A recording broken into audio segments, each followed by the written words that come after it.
I know for me, as a parent, I think I can take away from this to not be so hard on my son in particular. Really, I have high expectations for him and things that I want him to accomplish. And the truth of the matter is there may be some things that he just can't complete or can't do. Not because he's less of a person or is weaker, it's just not his strength.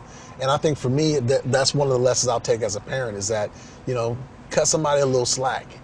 Things don't always go the way you kind of picture them going. And it may look easier on the outside, but when you're on the inside, it's not as easy as it looks. And to further what Adrian says, I think that's why Adrian is more like he is. He is driven by all the things that the lessons and the coaching that he wished he may have had as coming up, being in a single parent household without his father. And so a lot of things were trial and error for both him and myself.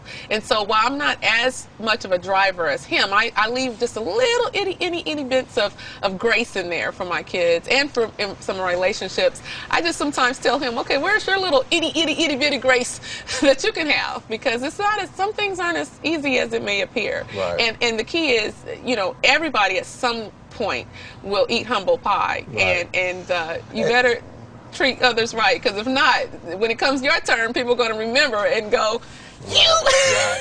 And then too, to add to that is, just because you fail at something doesn't mean you're a failure.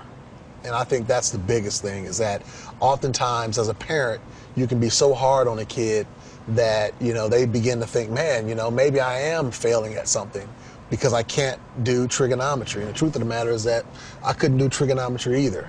So, and it took me a long time in life to learn that. Even in my profession that I'm currently in, you know, I oftentimes have not been the best candidate, but I've always had the attitude that it goes back to having that mental conversation with myself and saying, did I apply all that I know to apply?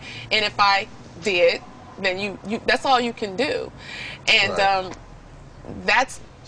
That's the attitude that, you know, we want to continue to have as parents and towards other people. And with all that being said, doesn't mean that, you know, we're weak by a lot of times people take that for weakness, and everybody walks around and feels like, oh, you're weak. You know, are we saying, oh, we just want to go around and fail? Absolutely not. Right. If you look at our track record, we're both very competitive people, which is why we're even here on The Amazing Race, because right. we're very competitive. But again, you're going to fail at something in life, and the key is, how do you move on? Right.